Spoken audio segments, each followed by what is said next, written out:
Fashion থেকে ওকালতি, Gita এলএলবির here জীবনটা কিভাবে পাল্টে গেল। বিয়ের পর কত কথাই না শুনতে হচ্ছে, সব জবাব দিতে পারবে তো গীতা? হেরে যাবেন না তো? শুধু রিল লাইফে নয়, বাস্তব জীবনে হিয়ার সাথে আইন কিভাবে জড়িয়ে গেল। আপনারও কি এই সিরিয়াল ভীষণ পছন্দের? তাহলে কমেন্ট বক্সে লিখে জানান আমাদের।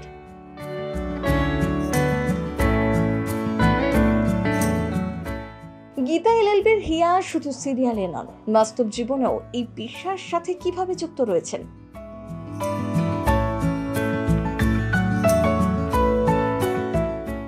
এক সাক্ষাৎকারে হিয়া জানিয়েছিলেন, আইন নিয়ে পড়েছেন তিনি, বাড়ি থেকে পড়তেন, কিন্তু পুরো কোর্সটা করা হয়নি।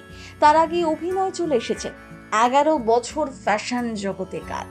সেই সময় অভিনয়ের অনেক সুযোগ এসেছিল, কিন্তু 22 থেকে 24 ঘন্টা কাজ করতে হবে, এই ব্যাপারটাতেই ভীষণ ভয় পেতেন তিনি।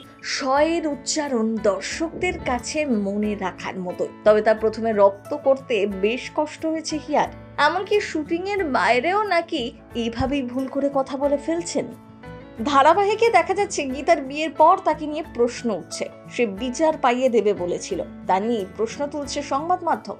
কিন্তু আগামী পর্বেই দেখা যাবে গীতার দম এখনো ফুরিয়ে যায়নি, সেই মেজাজ, সেই জেদ এখনো রয়েছে তার। পদ্মকে ন্যায় বিচার পাইয়ে যে তাকে দিতেই হবে। আচ্ছা, গীতা কি লড়াই করে জিততে পারবে শেষ পর্যন্ত?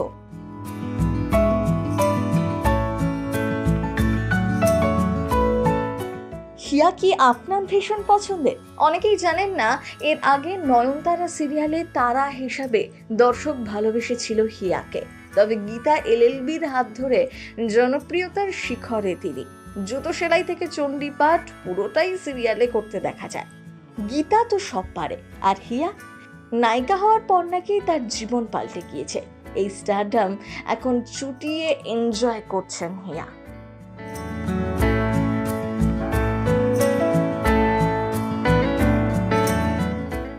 না, এটাই প্রথম কাজ নয়, এর আগেও বহু অফার পেয়েছিলেন, কিন্তু স্পষ্ট করে জানিয়ে দিয়েছিলেন যে 22 ঘন্টা কাজ করতে পারবেন না।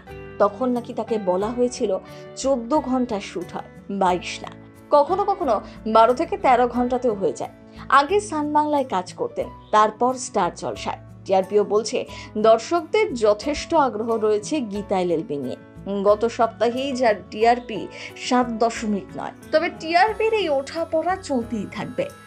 আগামী দিনে গীতা এলএলবির গল্প কোন দিকে এগোবে, নাকি অন্যান্য বেশিরভাগ সিরিয়ালের মতোই একঘেয়ে হয়ে যাবে, তা তো বোঝা যাবে সময় আসলেই। সিনে চক্র ব্যুরো।